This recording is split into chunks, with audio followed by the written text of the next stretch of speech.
Hey there, subscribe to my channel, and also press this bell icon so you never miss any new updates, cause whenever we upload new video you will get a notification on your phone. Part 1. First, you have some time to look at questions 1 to 5.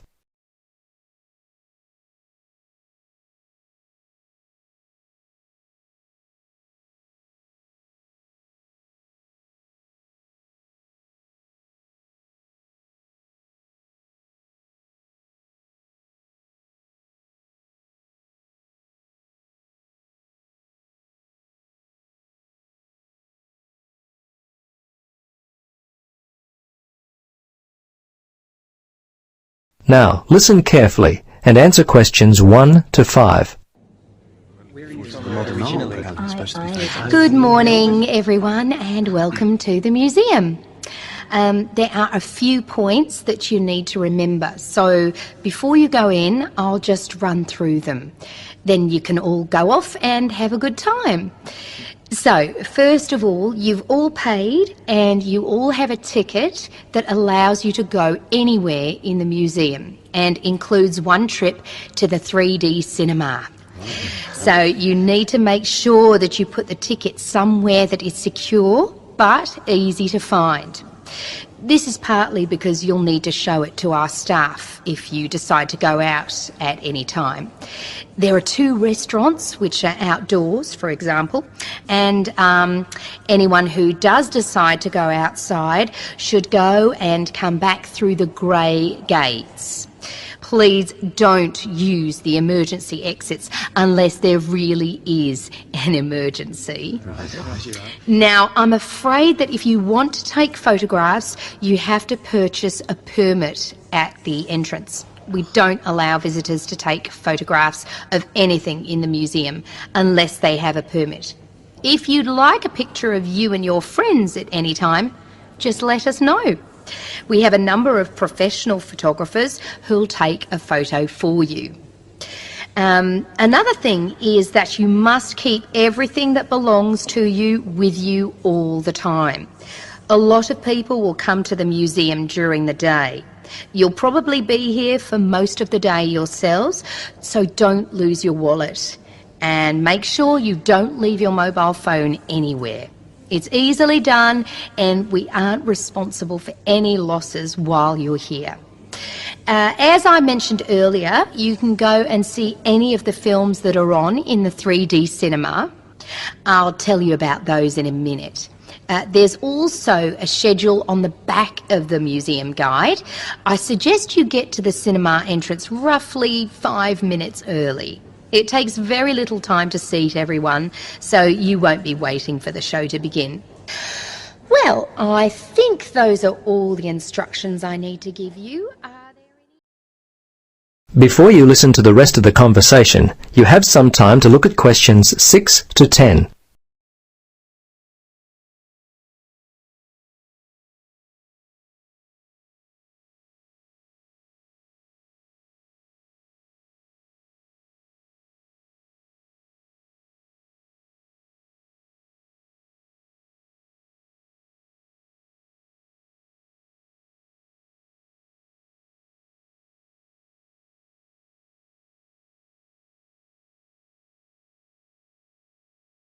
Now listen and answer questions 6 to 10.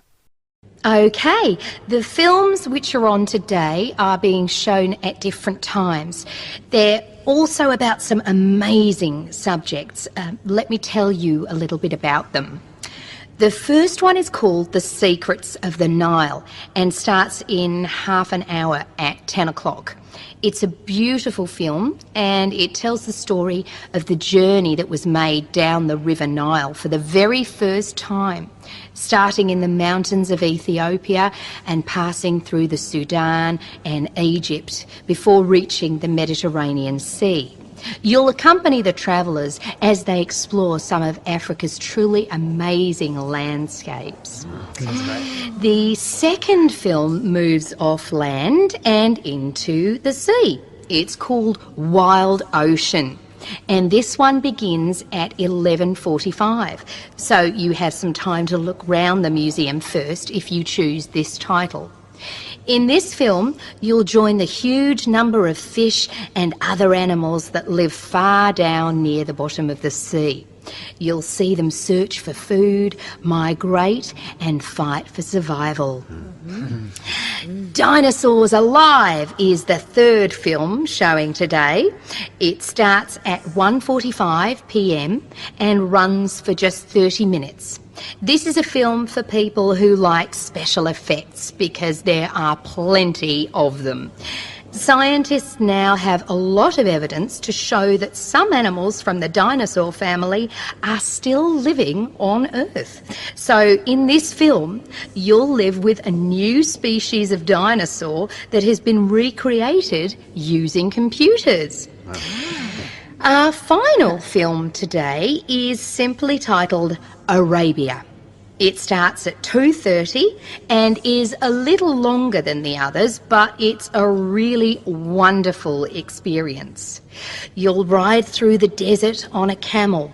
You'll also dive among the treasures of the Red Sea, where you'll explore the ruins of an amazing lost city. Sounds great. Yeah. Well, these are all magical experiences, so I'll let you decide what you want to see. If anyone has any questions at all...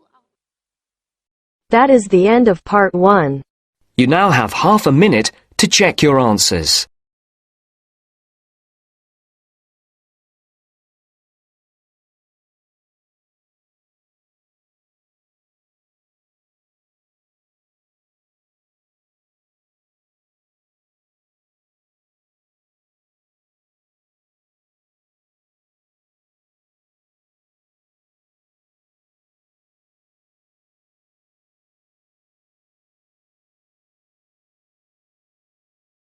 Now turns to part 2. Part 2. You'll hear a talk by a security worker from Sydney Airport who is introducing the day-to-day operations of the Australian Quarantine Service. First, you have some time to look at questions 11 to 17.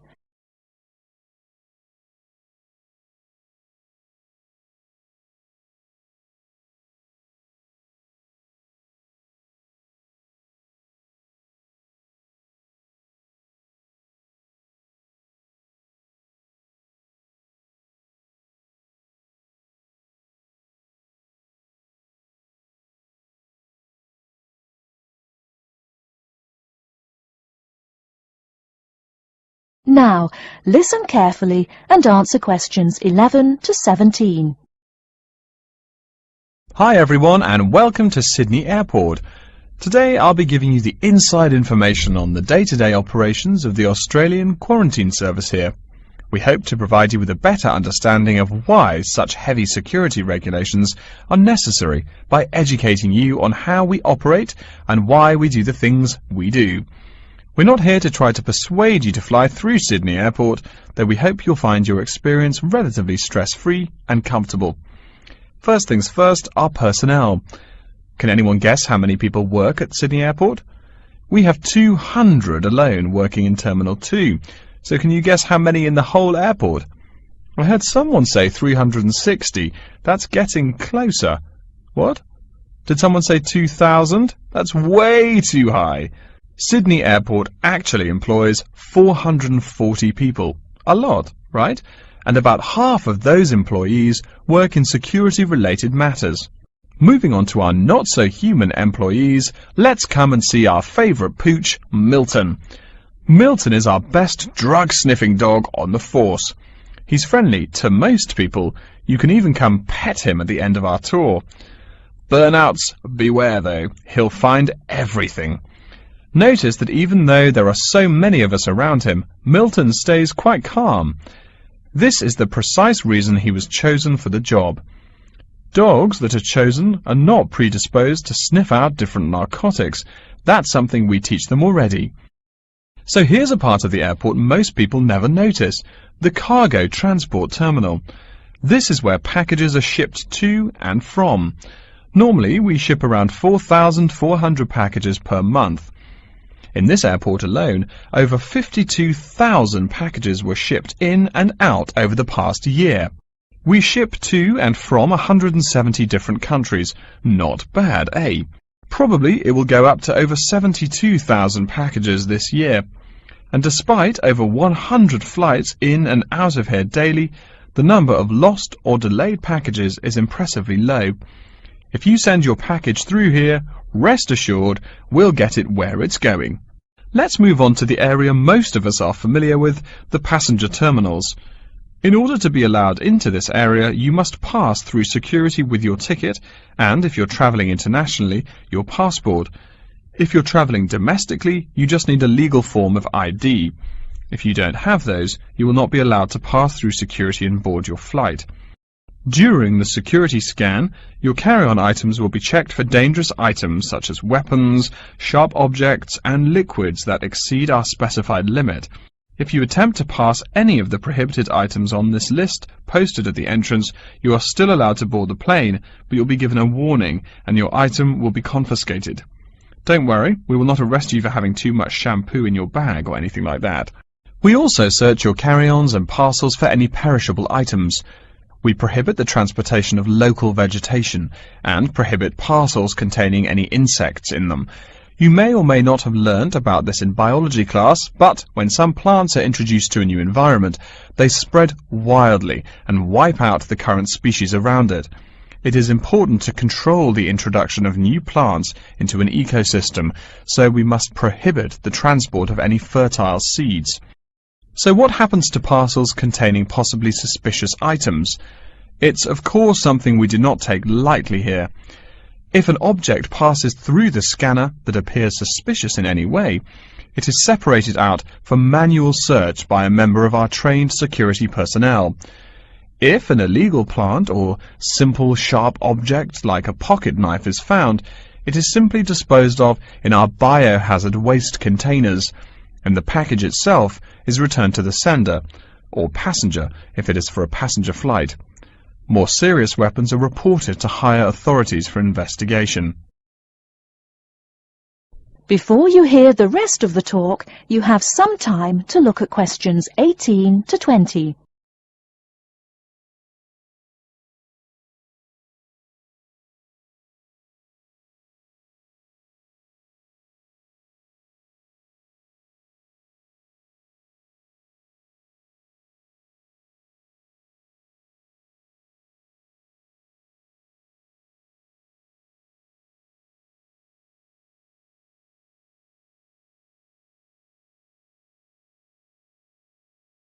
Now listen and answer questions 18 to 20.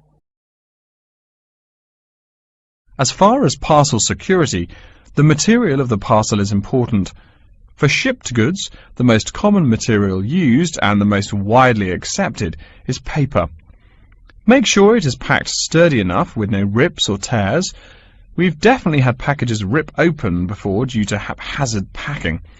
A more common problem, though, is the package labels.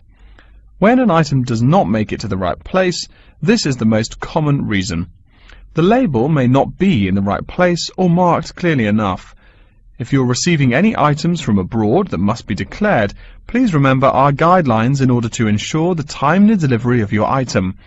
Make sure it is packed correctly, and we ask that you notify customs between 2 and 10 days within the item's scheduled arrival date.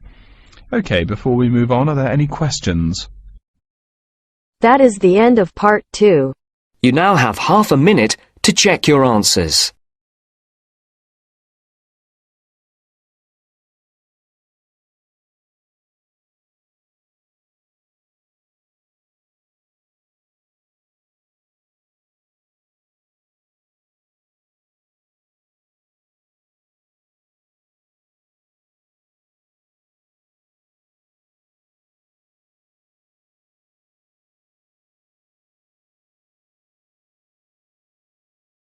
Now turns to part 3. Part 3. You will hear a conversation in a continuing education institute's office. First, you have some time to look at questions 21 to 25.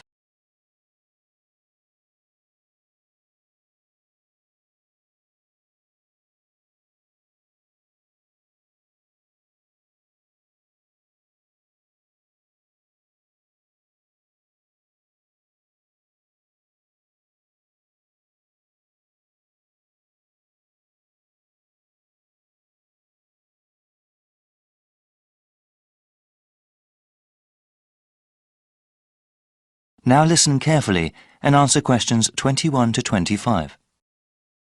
Welcome. My name is Jeremy Holtz. Hello, Jeremy. I was told to come to this office and ask about your continuing education program. I'm interested in taking classes and want to know more about the program. Certainly. We have several different programs depending on your education goals and on what you are doing now.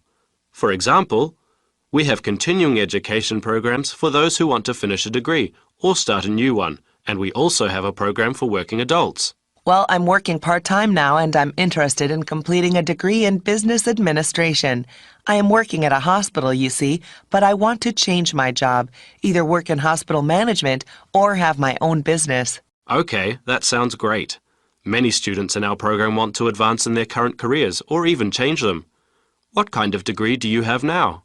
I am a registered nurse with a 2-year degree. Great. First we have to figure out where you want to take classes. We have satellite campuses all over the region. The ones at the city centre are accessible by public transportation but offer fewer course times. A car is the best way to attend classes at our satellite campuses in the suburbs, but they have more classrooms and therefore more courses. Well, I have been saving up for a car, but I don't have enough money to buy one yet. I think the city center campus will be better. Okay, now we have to decide which program you want to register for. We have night courses, where the classes generally run from 7 p.m. to 10 p.m. Classes during these hours are usually once a week. There are also courses during the day that might work for you, depending on your work schedule. Well, like I said, I'm working part-time and unfortunately I work during the evenings. You see, I'm living at my parents' house right now. My father is quite ill, actually, and since my mother works normal hours, I take care of him during the day and my mom takes care of him in the evening when I work. The city center campus doesn't offer classes during the weekends? No, the suburban one does, but unfortunately, there are no classes during that time at the city center campus. You know, maybe the online courses will be better for you. Do you have access to the internet? Yes, I have a computer at home. That might be the best way for you then. It's still a new program. We're still working out the bugs, but it will allow you to work part-time, take care of your father, and take classes. The completion of your degree will probably take longer, however. Before you hear the rest of the conversation, you have some time to look at questions 26 to 30.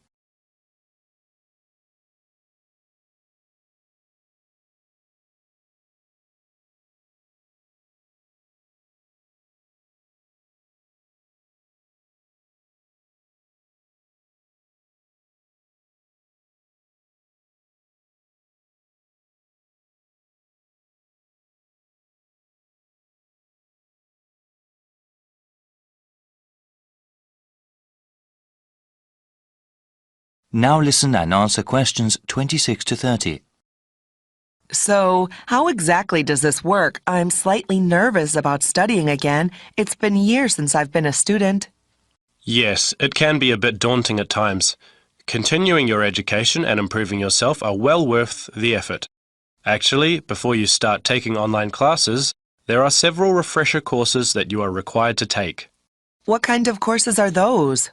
These are especially made for the returning adult student. We understand that education is just one of a number of priorities for those that take classes with us.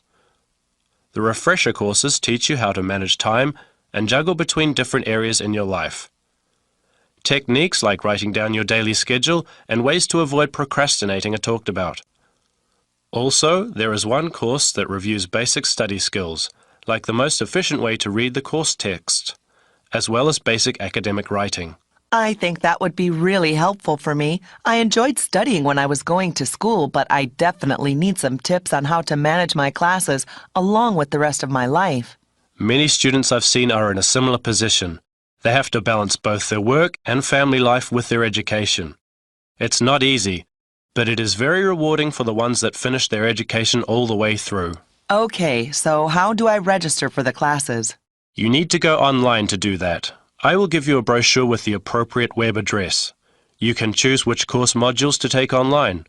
You can go through them as time allows. There is even a place to keep track of progress towards your degree. All right. Can I ask then about the cost of the online courses? They are cheaper than classes at either campus, of course. Online, you'll see a number of different ways to pay. You can pay up front for each course module you take, or pay over a number of months. The latter method of payment will probably be better for me. Are the textbooks and other course materials expensive? No, not at all, actually. With all online courses, the relevant materials are included free of charge. They are available to download after you register. That sounds great. Thank you so much. No problem. My contact information is also in the brochure. That is the end of part 3. You now have half a minute to check your answers.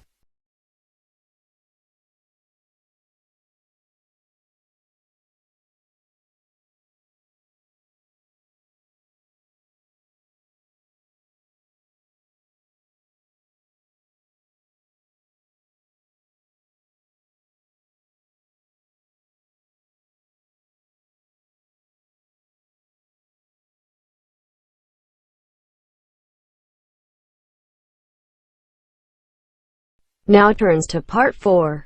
Part 4. You will hear a lecture about how to choose flooring materials.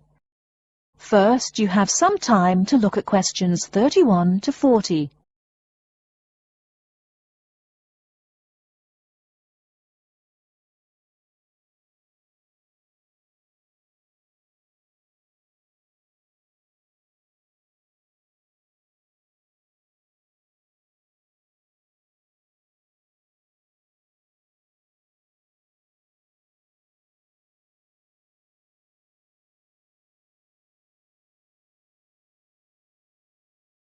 Now listen carefully and answer questions 31 to 40.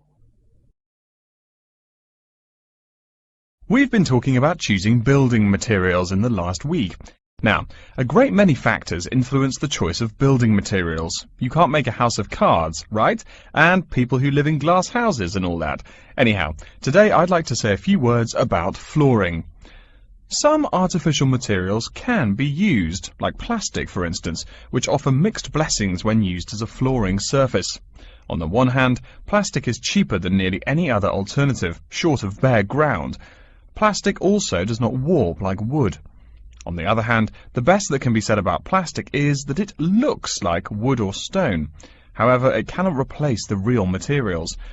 As I have mentioned, I'm fixing up a new house. The decorator my wife hired told me plastic does a great job of looking exactly like plastic. Besides, it scratches easily, fades or discolors, and starts cracking within a year or two.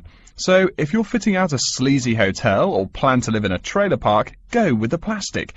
Really though, for all intents and purposes, this leaves us with wood or stone as choices for flooring.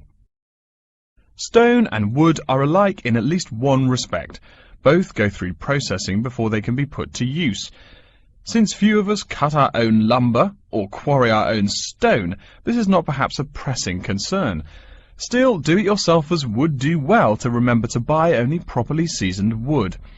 Unseasoned wood warps, and a warped floor quickly becomes firewood, and its owner quickly becomes poorer. Likewise, except for dull-hued materials like slate or sandstone, most stone floors are polished before installation. The choice goes well beyond just wood or stone. Each type requires many further considerations. A few special remarks are called for when considering wood. For example, as always, aesthetics, personal taste and layout all play roles, as well as the type of house or room. Oh, and certainly don't forget the cost. When it comes to cost, a rule of thumb is that the softer and less exotic the wood, the lower the cost. In the US, for instance, pine is both ubiquitous and cheap. Mahogany is imported and exorbitantly expensive. If you're on any kind of budget when remodeling, it's really helpful to remember to go for the softer woods. Aside from cost, there are still lots of different factors that are important in choosing the best flooring for the job. Continuing with the example of wood, one must consider the effects of each type of wood on the mood of the room. When selecting the best wood to use, particular attention needs to be paid to its grain patterns, texture, and colour. In rooms where relaxation or deep thought is the aim, say bedrooms or the study, dark, strong-grained woods are the rule. Here, the grain ought to match the furniture for a feeling of homogeneity. In rooms where activity and motion are typical, the dining room or living room, Lighter, finer-grained lumber is more suitable. In such a setting, the wood grain might be useful in offering a contrast to the furniture. This leads to a feel of subconscious excitement in keeping with the room's function. In either case, though, consult a decorator. It is a decorator's job to know what materials to use to fit the function of the room. Though some things about putting together a room are subjective and based on one's individual taste, materials appropriate to a room's function are much more straightforward. A decorator takes the needs of the customer and uses a mathematical formula rather than subjective words. Since feelings vary from person to person, verbal descriptions of wood types tend to be ambiguous. You want the wood you select, not something approximate. And if you do decide to do it yourself, remember that all wood must be treated with preservatives to enhance its appearance and preserve its natural beauty. In the case of stone, or quarry tile, as flat-cut flooring stone is properly called, a new set of considerations must be weighed up. Simple colour aside, the degree of reflection must be kept in mind. This is called the reflectance rate, which is expressed in a number between 0.0 and 1.0, depending on the amount of light it reflects. At one end of the scale is polished silver. At a rating of 1.0, this shiny surface reflects nearly all of the light directed at it. Numbers closer to 0 describe materials that absorb more light. Moving down the scale a bit, we see that plastic that has been painted white has a rate of 0.8, which makes sense. We know that the colour white reflects all other colour, while black absorbs all colour, and plastic itself is a relatively reflective material. Materials that are denser and darker have reflectance rates much closer to 0. The quarry tile I mentioned a while ago has a rate of 0.1. As you may know, quarry tile is generally dark brown and made from clay, so it is quite dense. Of course, there is considerable variation among types of quarry tile because of the hue or treatment of the clay during its creation. Does anyone have any guesses as to what material may have a rate of almost 0.0? We can guess most of these materials are black in colour, but plastic, wood and even stone reflect some light. One material with a rate of almost 0.0 is black velvet. The texture produces almost no shine at all. Carrara marble, despite its white hue, is actually lower in reflectivity than black onyx. In any case, the fact that tiles vary somewhat should not be forgotten. A highly reflective floor would not be suitable in a library. It would be indispensable in a ballroom, should your home be large enough to feature one. Again, a rule of thumb is that light means lively. Since form and material follow function, one should only use the more reflective materials in rooms where the cultivation and expression of energy is important.